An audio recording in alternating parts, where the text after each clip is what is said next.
Glenn. Okay. Glenn? Nak. Good morning guys. Nandito ngayon kami sa unit ni Efren. Okay. Sina, dating tricycle driver. Ito, bubuksan niya na ang kanyang nakuhang pagbibiyo. Yan. Townhouse. Grabe. Oh? Oh, dahan.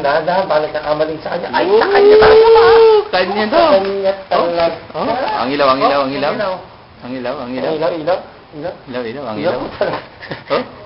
Oh? Iyon! Ay, po! Ganun pala yun? Ay, Pute! grabe! Nakala ko pa. Guys, ang sarap! Nakala ko pang mahirap to. Ayan. Grabe. Ito pala nabili mong kondo yun. Ano mo kanina? Oh? Dito ka ako. Pucha. Grabe. Ay, ito.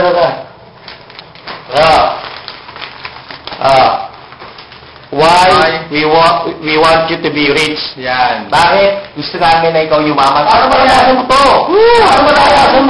Partner! Grabe. Guys, hataw lang, guys. Hataw. Ito, itong ginamit ko kanina. Grabe, oh. Sipin mo, oh. Kanina lang, oh. Ito lang, oh. Ang lupit pala ito, ito. Pucha. Lupit pala dito. Ganda. Ako, grabe. Ayun, kaya next time talagang dapat makasama ka na. Pilitin mo makasama kasi sayang yung ganitong pagkakataon. Napakadalang ito. Pero kami, taon-taon, nakit kami nakakasama kasi tinagabaho namin to. Upline? Tingnan niyo ang ating room. Sabay tayo sa room ko. Sa room. Snacks.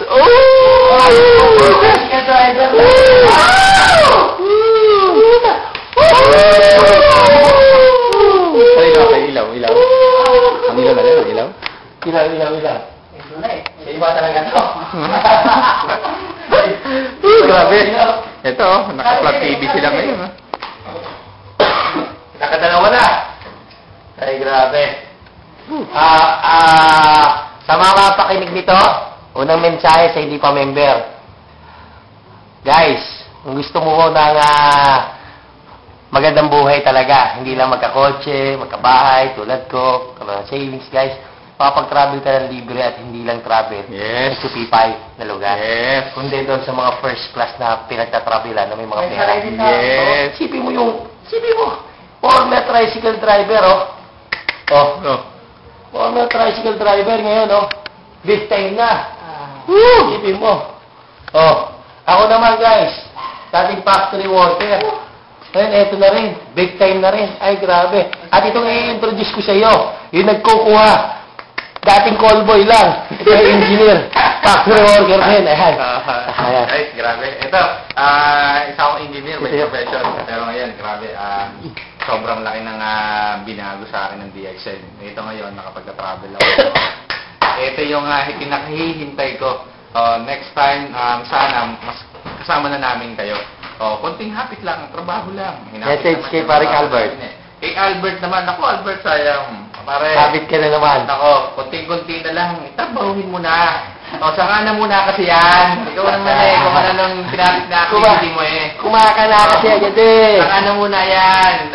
Madali na yan. Travel muna tayo. At meron dito, napakadami din dito ngayon. Pakalupit.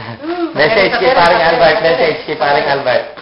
Bro, tigilan na. tayo. Magkakasama rin tayo, bro. Huwag kang mag-alala, bro, sa susunod. Konting... Kadjut na lang. Konting pitik lang. Okay na yan. Hawer.